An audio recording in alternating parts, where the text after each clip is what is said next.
Let's get into something that's just really got people talking. Caitlin Clark, the WNBA rookie, total phenomenon right now. Oh, yeah. Impossible to miss. Right.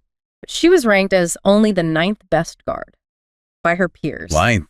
Yeah, I saw it. It just feels like such a huge contradiction, Given her actual impact, the buzz, everything, how does someone drawing these massive crowds get ranked like that by players? It is fascinating. Yeah. And we've been digging into this, looking at what people are writing, what analysts are saying. And that ranking, it feels like more than just like a weird number. Yeah. It seems like a symptom maybe. Yeah. Of some deeper stuff going on in sports culture. Things like, jealousy, maybe some gatekeeping, how people react when someone new achieves success so fast. Right, the disruption factor. Exactly. So we're going to try and unpack those layers, the perception, the status dynamics, what might really be going on behind the headlines about her WNBA start. We found some really insightful commentary that lays out some pretty challenging ideas. Okay, I'm hooked already. And if you are too, definitely hit that like button right now, subscribe so you don't miss our next deep dive, and drop your thoughts in the comments. We really want to know what you think about all this. Yeah, definitely let us know. So back to this 9th-best guard thing. It doesn't square with what you see on the court, does it? Not really, no. I mean, okay, let's unpack that. If she was truly like middle of the pack 9th best, would teams be blitzing her full court?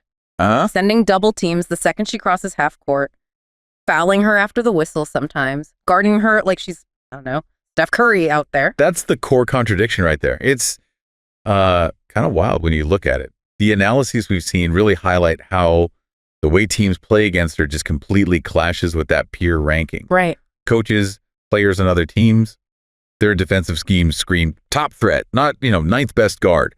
They're throwing everything at her traps, denying the ball, getting physical, stuff you usually see reserved for, like league MVPs. So it's not just about her rookie stats then? Not entirely.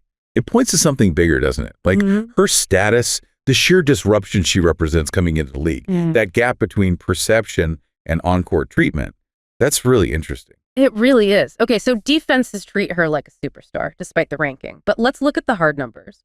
What do they actually tell us about her performance, her impact? Facts are facts, right? Absolutely. And the stats, they paint a pretty clear picture, especially for a rookie taking a pounding.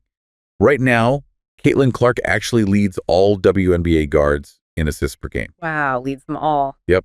Shows her playmaking. Her vision is elite already. And she's easily top 10 in scoring, too. But here's what's maybe even more telling, something the commentary really dug into. The Caitlin effect. The Caitlin effect. Okay. It's about her influence on her teammates. Like, look at Aaliyah Boston. Her numbers have just skyrocketed playing with Clark. Really? How so? We're talking big jumps and rebounds. She gets way better spacing to work inside because Clark draws so much attention, and their transition offense, it's way faster, more effective. Huh. So Clark drawing defenders opens things up for Boston. Exactly. Boston gets single coverage more often, prime scoring chances. Clark's vision gets her the ball in great spots, creates lanes. It's not just Clark's points. It's how she changes the whole team's dynamic. That's real influence, real impact. Wow. Okay. That Caitlin effect on Boston that's compelling evidence. It's not just her, it's making others better. It really makes you think about what value means, doesn't it? Totally. So if the stats are strong, the effect on teammates is clear, and defenses treat her like a major threat, why the pushback? Why the downplay?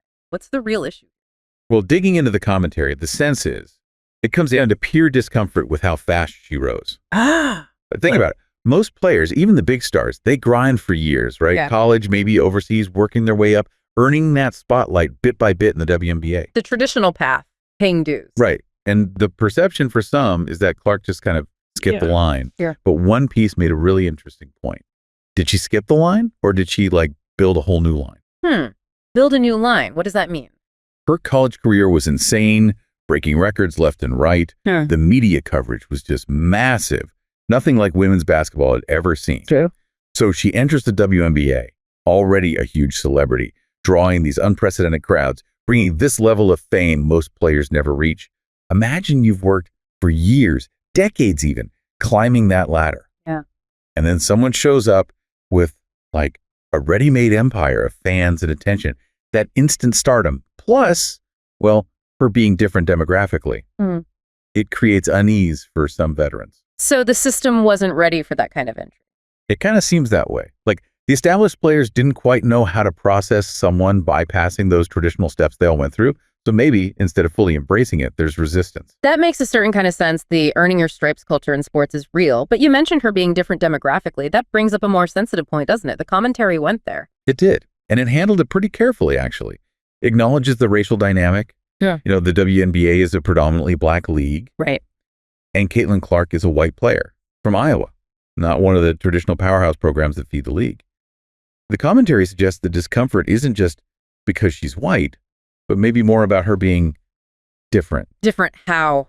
Like an outsider. Yeah, like not yet one of them in a league with its own strong established culture. Yeah. And the piece notes there hasn't been much effort maybe to really integrate her into that community yet. Okay. So that creates challenges for her finding that connection, right? Mm-hmm. And her arrival also sparks conversations about who gets the media spotlight, about equity. Then the commentary poses this really provocative question. Yeah. It asks us to think, if another huge college star, say Juju Watkins, came with similar hype, similar stats, would her reception maybe be different? More celebration? Less scrutiny, perhaps? Just a thought experiment, right? To make us consider how biases, or just the culture of a place, might react when someone who doesn't fit the usual mold shows up and shakes things up. It's complex, but important context, the analysis suggests. That's a really deep point, and it makes the whole situation even more ironic, doesn't it? Because while some players might be resistant, the league itself is booming because of her. The bottom line is pretty clear. Oh, totally. This is where it gets really paradoxical. The league's dependence on her is undeniable. We're talking like era-defining numbers here. Yeah. Directly linked to her arrival. Numbers nobody thought possible a couple years back. Like what specifically? Okay, get this. Ticket sales up 54% across the entire league. Arenas selling out. Merchandise sales up 6/8. Sucking percent. Yeah. Mind-boggling. All-star voting went up 536%. TV viewership, over 300% increase. Even the WNBA draft viewership shot at 320% this year. Mostly because everyone wanted to see where she'd land. Those numbers are just staggering. They really are. These aren't small bumps. They're huge shifts. And they started the second she turned pro. So, yeah, the WNBA doesn't just need her. It is actively depending on her for this incredible growth spurt. So the irony is huge. Massive. How does the league square that financial reality, that cultural boost, with a locker room vibe where maybe some players feel overshadowed or replaced or are just showing that resistance? It puts the league in a really fascinating, maybe kind of awkward position. Yeah, sounds like a real tightrope walk, balancing the internal dynamics with this external explosion of popularity. So what does this all mean looking forward for the WNBA's future? How do they navigate this?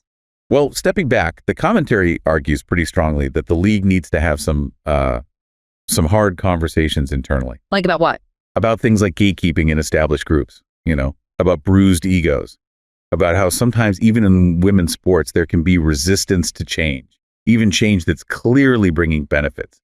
This idea of tribal thinking, us versus them, or you got to earn it the old way that can hold everyone back. Makes sense. You need to move past that. Exactly. And the commentary is really clear. Look, Caitlin Clark is a rookie. She still has stuff to learn, areas to grow in handling adversity, finding her pro voice, adjusting to the physicality. Yeah. Nobody denies that. Right. She's not perfect. The rookie is. But the commentary says none of that justifies, the fouls after the whistle, the petty comments, the cold shoulder, and definitely not ranking her 9th-best guard. Yeah. Like the piece said, you want to argue if she's top 3, fine, have that debate. But don't rank her 9th and then guard her like she's a Hall of Famer in her prime. It just doesn't track. It's inconsistent. Totally. Yeah. And it ends with a really powerful line. That's not honest. That's hate disguised as hierarchy. Wow. Strong words. Very. It's provocative for sure, but it pushes us to question if genuine respect is being withheld. Because bottom line, she's one of the best things that ever happened to the WNBA, bringing in millions of new eyes. She deserves respect, not this resistance. And maybe think about this. Beyond just basketball, what does this whole Caitlin Clark situation tell us about how any established system, any group, any workplace reacts when someone totally unexpected, this huge talent, shows up and just flips the script, challenges how things are usually done, how you earn your stripes? That's a great question. Applies way beyond sports. Definitely something to think about. And we want to know what you think about all this. Drop your opinions, your comments below. Definitely hit subscribe so you don't miss our next deep dive. And share this with someone you think needs to hear this conversation.